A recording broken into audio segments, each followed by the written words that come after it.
बिस्मिल्लाहिर्रहमानिर्रहीम। लाखों करोड़ों दुरूदो सलाम मोहम्मद मुस्तफ़ा सल्लल्लाहु अलैहि वसल्लम और आले मोहम्मद पर। मैं हूँ उमर दराज गोंदल। कल हमने देखा लाइट, कैमरा, एक्शन सब कुछ था। जजेस सामने थे, कैमरे लगे हुए थे, टीवी स्क्रीनों के ऊपर सारा दिन। कल पाकिस्तान की सुप्रीम कोर्ट के जो 15 के 15 जजेस हैं, जो वकला हैं, कमरा अदालत नंबर 1। लेकिन आज सवाल यह है कि चीफ जस्टिस साहब कहाँ गई वो कल की लाइव समात, कहाँ गए वो कैमरे? ये 24 घंटे से पहले ही सब कुछ कैसे तब्दील हो गया। आज कल आप जानते हैं कि जिस जगह पे जजेस आते हैं, कल वहां पे कैमरा पहुंचा। फिर चीफ जस्टिस साहब की एक एक मूवमेंट, कैसे वो खिताब कर रहे थे मुलाजमीन से, किस तरह से, बाकी वो सब रिकॉर्ड हुआ। फिर इवन मतीउल्लाह जान और असद तूर जो है वो कैमरा लेके उनके पूरे चैम्बर तक पहुंचे। तो एक एक झलक, एक एक मंजर जो है वो टीवी स्क्रीनों की और कैमरे की जीनत बनाया गया। और फिर उसके बाद लाइव समात हुई। शुक्रिया उनका कि लाइव समात में हमें पता चला कि कौन से मोअज़्ज़िज़ जज साहिबान जो है वो वाक़तन सवाल उठाते हैं, वो बहस का हिस्सा बनते हैं, और कौन सारे मोअज़्ज़िज़ जज साहिबान जो हैं उन्होंने घंटों की समात के दौरान एक बार भी उनके जहन में कोई ऐसा सवाल नहीं आया कि वो कौम की तिश्नगी दूर कर सकें कि देखें मैंने भी ये पूछा है। लेकिन चलिए, उनकी मेहरबानी, हो सकता है कि उनकी नज़र में केस वाक़तन इतना ही क्लियर हो कि उनको कोई सवाल करने की ज़रूरत ना पड़े। लेकिन आज जस्टिस काजी फायज ईसा साहब का सुप्रीम कोर्ट के अंदर दूसरा दिन है, और आज आप हैरान इस बात के ऊपर होंगे कि सुप्रीम कोर्ट के अंदर एक भी कैमरा हमें जब समात या दिन का आगाज़ हुआ तो शुरू नहीं हुआ, और मुकम्मल खामोशी है। आपको टीवी अगर लगाएंगे तो किसी टीवी स्क्रीन के ऊपर कोई लाइव समात जो है वो नज़र नहीं आ रही। उसकी वजह क्या है? उसकी वजह यह है कि आज कोई सिविल मुकदमात सुन रहा है, कोई सर्विस से रेलिवेंट मुकदमात सुन रहा है, कोई ज़मीनों के तनाज़ात सुन रहा है। तो कल जो आपने लाइव समात देखी, जहाँ पे जलवा अफरोज थे पाकिस्तान के तमाम मोअज़्ज़िज़ जज साहिबान, वो बुनियादी तौर पर सियासी केस उसको कहना चाहिए, तो सियासी केस था। तो आगाज़ उन्होंने भी सियासी केस से ही किया, जो कि वो कहते हैं कि मैं इल्तवा वाले केसेस के अंदर जो है वो उससे निकलना चाहते हैं। तो आज कोई कैमरामैन भी नहीं लगाया गया, और जस्टिस काजी फायज ईसा जो है वो खुद भी सर्विस और ज़मीनों के जो मुकदमात हैं वो सुन रहे हैं, और वहाँ पे किसी किस्म की आज हटो बचो या उस किस्म की सूरत हाल हमारे सामने नहीं है। अब सवाल ये पैदा होता है कि आपने लाइव समात एक ही केस के लिए करनी थी, तो कल ऐसा क्या था जो आज नहीं है? आखिर क्या वजह है जो कल ज़रूरी था कि जज साहिबान क्या करते हैं हमें नज़र आना चाहिए, तो आज हमें नज़र क्यों नहीं आना चाहिए?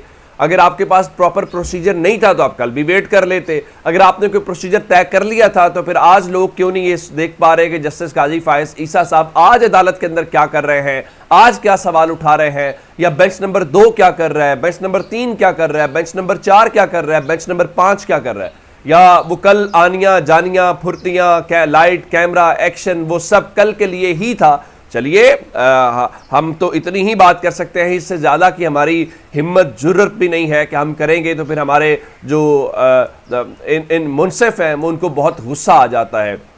अब चले, उनकी कल एक ख्वाहिश तो पूरी हो गई जिसके अंदर वो ये दिखा रहे थे कि ये हमारे मुनसिफीन हैं, मुनसिफों को हमने कल देख लिया है। और वो काज़िम साहब का जुमला कि मुनसिफ नज़र नहीं आने चाहिए, इंसाफ नज़र आना चाहिए, तो कल हमने अपने मुनसिफों को देख लिया, गो कि 76 साल से उन्हीं को देख रहे हैं। अब अल्लाह करे कि इंसाफ नज़र आ जाए, और अगर काजी फायज ईसा साहब को फुर्सत मिले तो वो लाहौर का एक बच्चा जिसके कल वालिद को लाया गया और जनाजे की अदायगी के साथ ही यूँ उसको लाओ लश्कर लेके चला गया, और एक खौफ और पता नहीं क्या कुछ, उसके बावजूद लोगों की एक बहुत बड़ी तादाद का वहाँ पे जाना इस बात का सबूत था कि आप ताकत जोर की बुनियाद के ऊपर जो चाहते हैं शायद वो ना हो पाए। और सैयद समर अब्बास ने बहुत अच्छे से अपने वीलॉग के अंदर बताया कि लाहौर के एक जनाजे ने बड़े बड़ों की नींदें उड़ा दी हैं, और इससे आप अंदाज़ा लगाइए कि कैसा वक्त आ गया है कि यहाँ पे मासूम बच्चे के जनाजे से भी डर लगता है। और कल उसके वालिद को जब लाया गया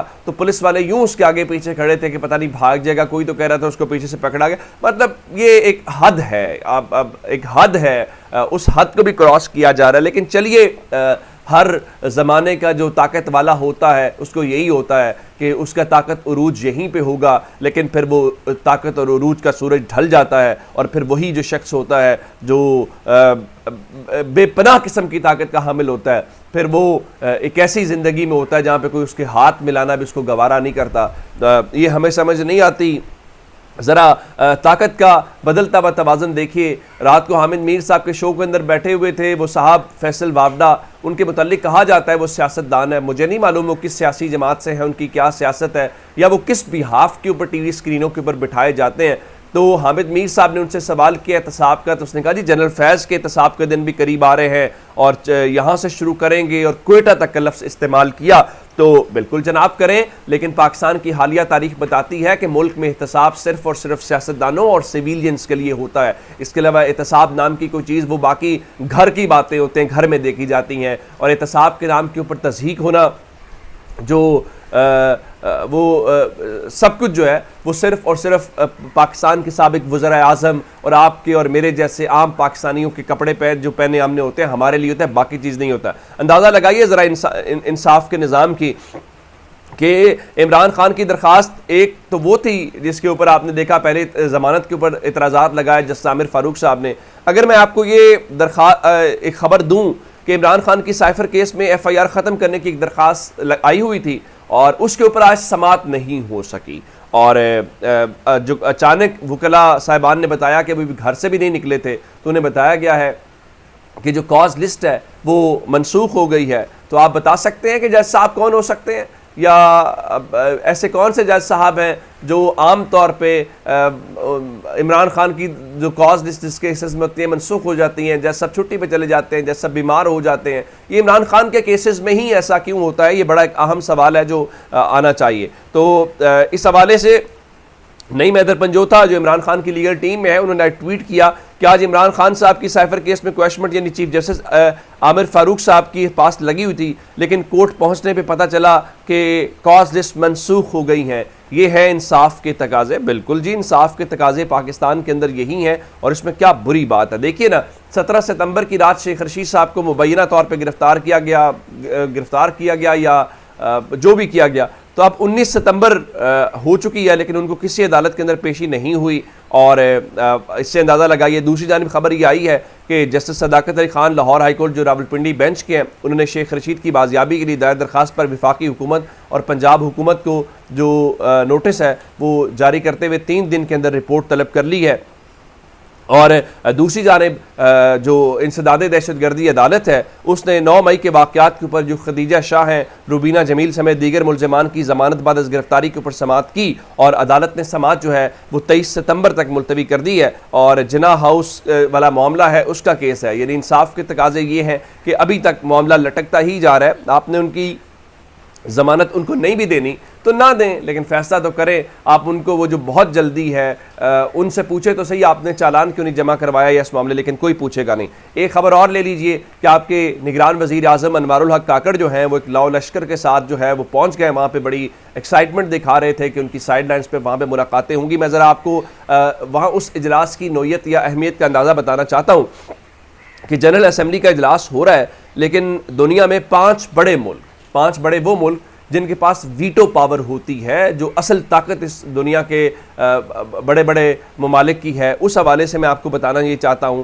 कि 5 में से 4 जो मुस्तकिल वीटो पावर वाले ममालिक हैं, उनमें से 5 में से 4 ममालिक जो हैं वो इस इजलास के अंदर इवन शिरकत भी नहीं कर रहे। खुद जो है मतलब उनके सरबराहान शिरकत नहीं कर रहे, नुमाइंदे करेंगे, लेकिन हमारे वज़ीर आज़म हर मसले को छोड़ के गए हैं। ज़ाहिर है कि ये मौका फिर तो नहीं मिलेगा। अपना बहुत सा ख्याल रखिएगा। खुदा हाफिज़।